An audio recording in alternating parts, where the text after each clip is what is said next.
प्यारे बच्चों, अब हम 8th ग्रेड अभ्यास पुस्तिका कक्षा 8 विषय संस्कृत का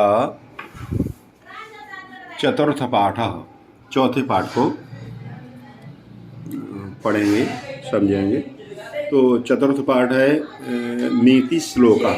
इसमें कुछ प्रामाणिक नीति श्लोक दिए हुए हैं और ये सुरभि जो पुस्तक है उसमें नीति श्लोक हैं। तो उन्हीं श्लोकों के प्रश्नोत्तर इस पाठ में दिए हुए हैं।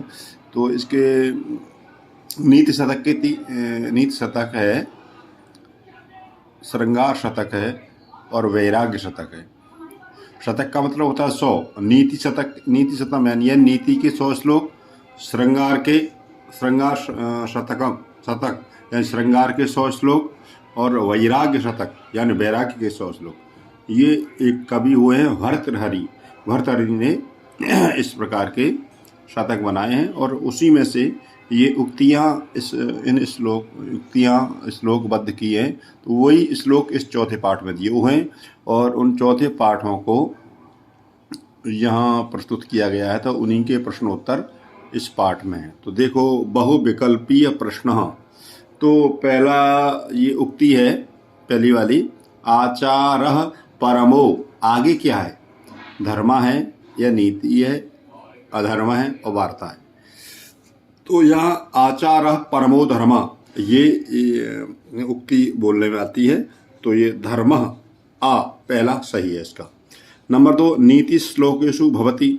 नीति श्लोक है, अनीति के हैं, असत्य के हैं, नीति के हैं और किमपि न, यानी ये तो इसमें नीति शतकों का सीधा अर्थ है कि नीति के श्लोक होंगे।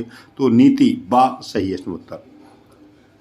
एक पद ने उत्तरम लिखा था, एक पद में उत्तर हमको लिखना है। तो भयम कुत्र नास्ति, वह कहाँ पर नहीं होता है? तो जागरते भयम, यानी जो जागता रहता है उसके लिए वह कभी होता नहीं है। तो इसका उत्तर ये हो जाएगा। अब प्रश्न नंबर 4, शिला शैले केन आरोप्यते, यानी शिला शैले किसके द्वारा आरोपित की जाती है?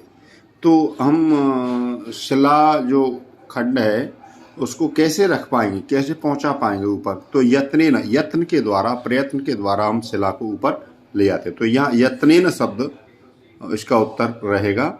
तो जीवलोके कति सुखानि आसन, जीव के जीवन में कितने सुख होते हैं? जीवलोके, इस संसार सागर में जीवलोक में कितने सुख हैं? तो 6 सुखों का वर्णन इसमें किया गया है, श्लोक है उसमें। तो ये आगे हम आ जाएंगे। ये भोजनम कदा विषम भवति, हमारा भोजन विष के समान कब हो जाता है?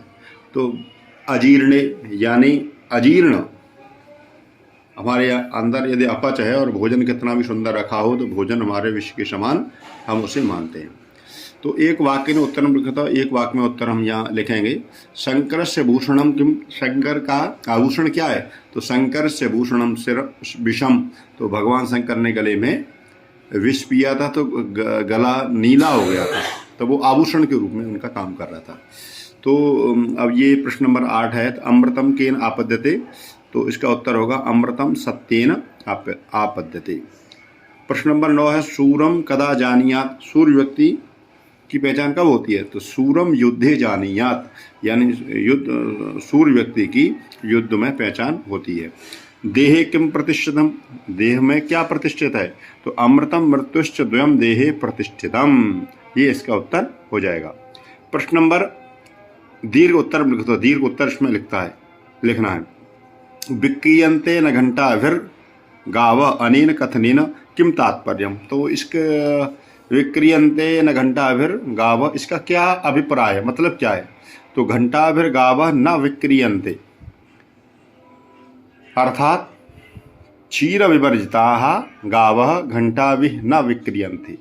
कहने का अभिप्राय है कि जैसे कोई गाय है और दूध देती नहीं है, तो बिना दूध देने वाली जो गाय है, घंटा उसके गले में बांध दिया जाए तो वो इतनी कीमत उसकी प्राप्त नहीं हो पाएगी और ना ही वो बिक पाएगी। तो इसका अभिप्राय क्या है? केवल हम आडंबर करने से हमको कुछ नहीं होगा। प्रश्न नंबर 12, नीति श्लोकः पाठात् स्त्रीलिंगयुक्तान् पदान् चित्वा लिखत। तो यहाँ स्त्रीलिंग जो हमने पाठ पढ़ा हुआ है उसमें नीति श्लोक लिखे हुए हैं, तो उनमें से छांट करके स्त्रीलिंग के जो शब्द आए हुए हैं तो उनको यहाँ लिखना है। तो भार्या शब्द है, आकारांत है। प्रियवादिनी ईकारांत है, प्रिया आकारांत। विद्या, शिला, रचना इत्यादि स्त्रीलिंग पदा सन्ति। इस प्रकार से हम ये चौथे पाठ के प्रश्नोत्तरों को हमने समझा। और यदि आप लोगों को ये अच्छा लगा हो तो चैनल को सब्सक्राइब करें और बेल आइकन को दबाएं, जिससे कि आपको आगे नोटिफिकेशन शीघ्र प्राप्त हो।